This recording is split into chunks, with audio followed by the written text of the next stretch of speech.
year of high school is actually when I decided to change my major from pre-law to political science because I knew then that I could really make change being in government. Before I thought that I could make change defending, the defenseless. But I'm like, wow, if I create laws that could help them before they ever, need to be in a courtroom, I think that would be better. And I was actually picked up by Miss Vivian Childs and Janelle King. Way back in 2017, Janelle King was working with the GAGOP at the time, let me know that internships were available. I decided to go ahead and take one up. I learned a lot. I met some amazing people, and I've just been doing the work ever since then. So you're the organizer in Fulton County, Georgia for America First Works. Yes. Tell us what that is and the affiliation with the Trump campaign. So, as you know, the Trump campaign has shouted out America First Works, America First Policy Institute, the entire America First family tree.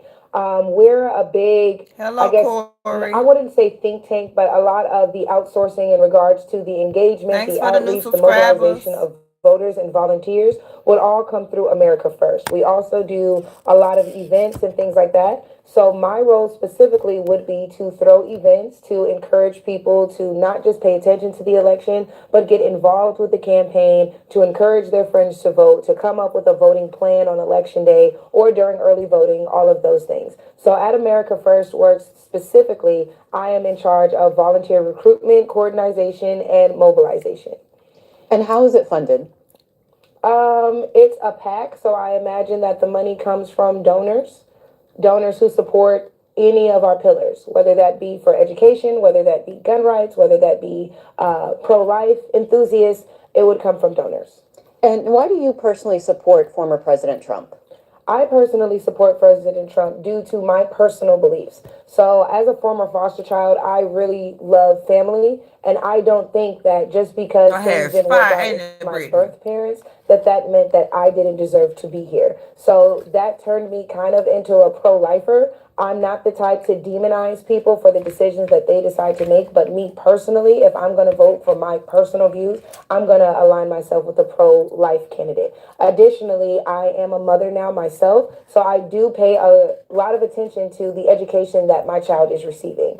And again, when I moved out here, I noticed the differences between the standards of education in Nevada and the standards of education out here in Atlanta, Georgia. And I didn't like how I came here and I felt like not necessarily that I was smarter than everybody else, but I just felt like I was equipped with a better education than a lot of other people. And I don't know whether that be the allocation of resources. I don't know if it had something to do with property taxes. I don't know if maybe I just got lucky and had amazing teachers all throughout my life. But as a mother now, I think it's very important that parents have a say so in their child's education Yes, and that ma'am. parents can remain hands on. For instance, I don't believe that there's 53 genders, and I refuse to allow my child to sit in a classroom in which they're going to tell her that that is what is true, and she will be tested on said thing and possibly failed if I tell her that there's only two genders, And they and I trying don't to care tell what her the it's teachers say. 52, Lastly, as a 53. single mother, as a woman who, I think I'm gorgeous. So, You just are. being able to protect myself,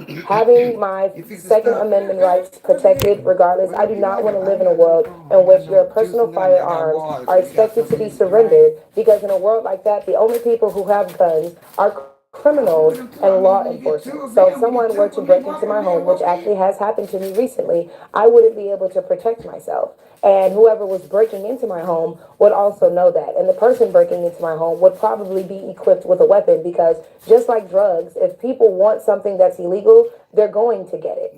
And so those are my three main reasons. Additionally, I have a brother that was formerly incarcerated, so he is now a returning citizen. And I think it's unfair that migrants can commit a crime by illegally migrating over here and they get rewarded with the same resources that my brother would be turned down for. So my brother cannot get food stamps. My brother cannot apply for a luxury apartment. My brother cannot just go out for a corporate job without knowing somebody who knows somebody. Yet a migrant can come over here illegally and be awarded food stamps, be awarded housing assistance, be granted the opportunity to pursue a higher education, all of these things. Yet my brother, who was born here, bred here, when he worked, paid taxes here, he can't get those things, but a migrant can. So when I look specifically at policy and my personal experience, everything that I would want aligns with what I see on the Trump side. All right, and if you'd like to join our conversation with Michaela Montgomery, you can do so